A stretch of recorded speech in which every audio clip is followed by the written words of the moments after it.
morning, everyone. Let me start with two quick questions. So, first question, very easy. How many of you in their life have ever chosen or bought a car? Please raise your hand. Okay, so let me go to the second question.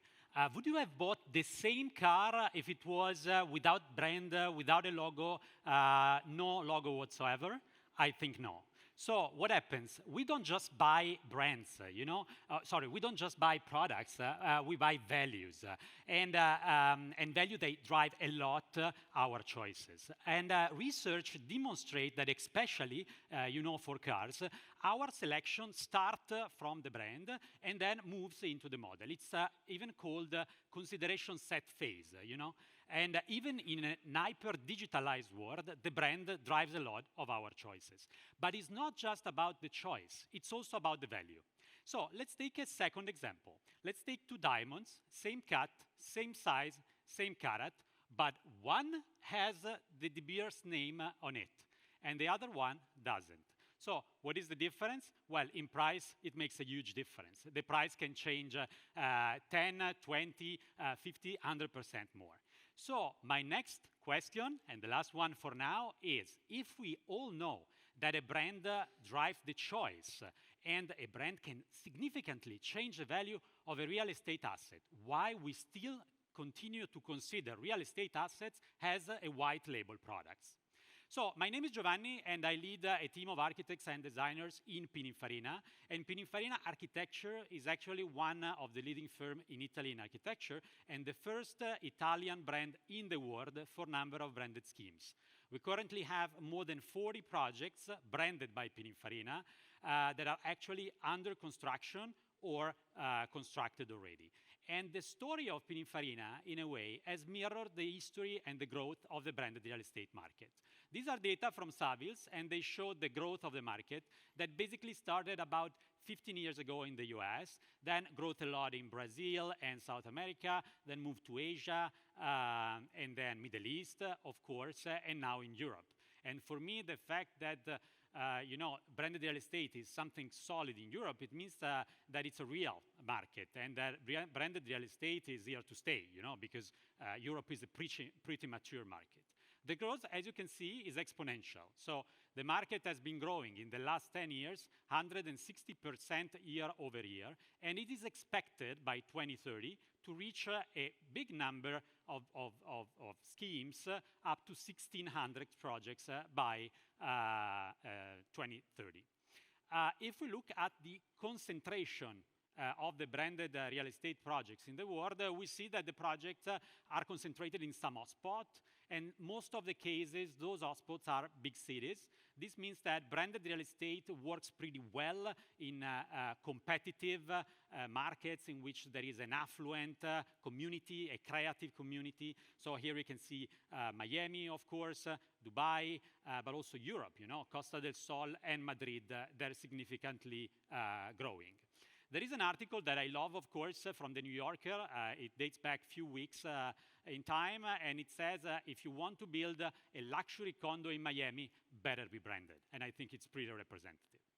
So let me quickly dive into this market, like going through the point of view of the three main stakeholders, as we can say. So the market, the end user, the developer, of course, and the community. So let's start from the owner and or the buyer or the market, And in this sense, I encourage you to think a little bit about what a brand makes on us. So how do you feel when you wear a piece of clothes from a famous brand or a watch or something else? In a way, brands they make us feel better. They make us feel more close to the idea, to the best idea that we have of ourselves.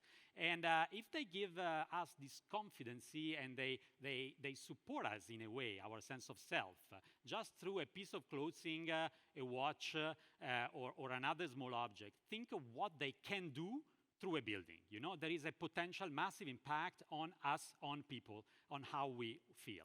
And in this sense, it's very important that when we do a branded real estate project, we start from design. because of course, design is the element that can drive a real experience which is aligned to the value of the brand.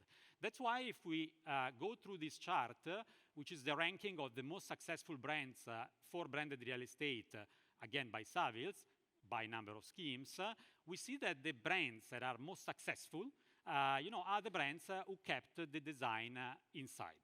This is, for example, what we do in Pininfarina, because we have a golden rule, and we only brand objects or buildings that we have designed.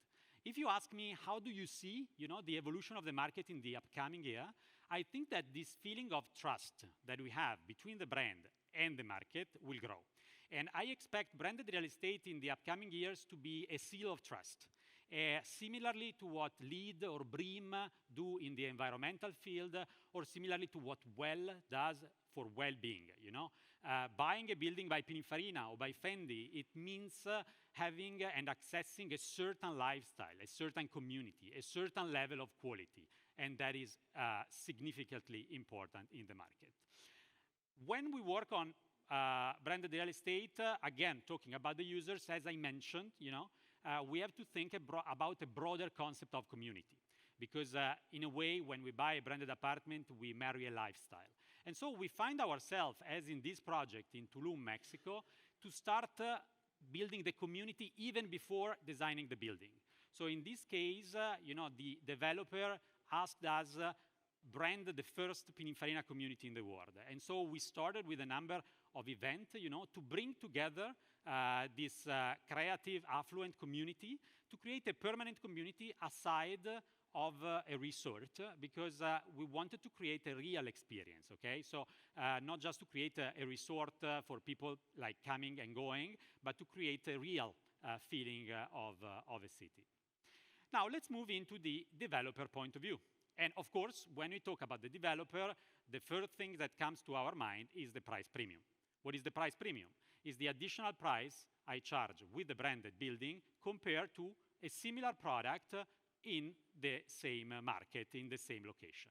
Of course, this is the biggest and most visible and quantitative advantage. So here again, data from Savills show that the average price premium is about 33%. We see project that goes from 15%, no less than that, up to 30, 35. And we see that in emerging cities or emerging market or well-established markets such as Dubai we can go up to 47%. But again, if we look at branded real estate at large, the values for the developer are way more than just the price premium. For example, the speed of sales. Branded projects, they sell quickly and faster than other projects. There is a significant saving in terms of marketing and communication, not just in terms of money, but also in terms of effort, because of course the developer relies on the expertise and on the reputation of the brand, on the different channels of the brand. Branded real estate demonstrated over the last 10 years that it's also a very stable market.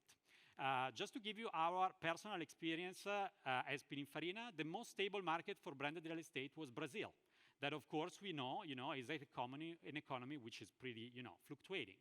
Also, branded real estate maintains the value over the years. In some cases, it increases like significantly. So, Four Seasons in Florida, Surfside, after 2 years from completion, resold the apartment for 180% more than the pre-construction price. Last but not least, again, the feeling of trust. So when a developer partner with a brand, establish a solid reputation in the market, and in the long term, they have an easy access to capital and to the best plots and projects in the area. Just to give you an example, from Pininfarina, in March this year, with a project in Fort Lauderdale, Andare Residences, we reached the maximum price point in Fort Lauderdale ever. So the maximum price dollars for square foot, that was 2,700, about that. And almost there. So the community, last but not least, Usually, branded real estate projects are built in underdeveloped or underdevelopment area or area of the city that has to be refurbished. And so they help as a catalyst, the relaunch of an area, increasing the price point for real estate in the area, and of course, increasing the real estate of the area itself. Also, we feel as Pininfarina that being a brand that puts a brand on the building, we have a responsibility. We have a responsibility toward the local community. I used to say that I think that in a few years from now, we will not use the word luxury anymore. The word luxury means, doing something amazing for some happy fews, using a lot of resources from others. While we should talk about economy of creativity. So while doing something beautiful for some happy fews, we have to give back to community. And how?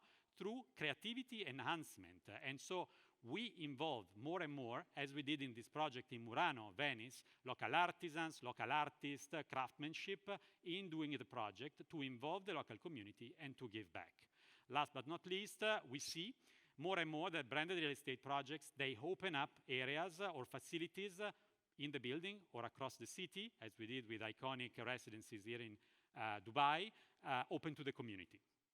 So to conclude, I want to go through two questions. So if we all see that branded real estate creates so much value for all the stakeholders involved in the process, why we still keep the real estate projects as general products? And in a world when identity, drive choice, drive value, drive meaning, do you really want to do the next project without a brand? Thank you so much.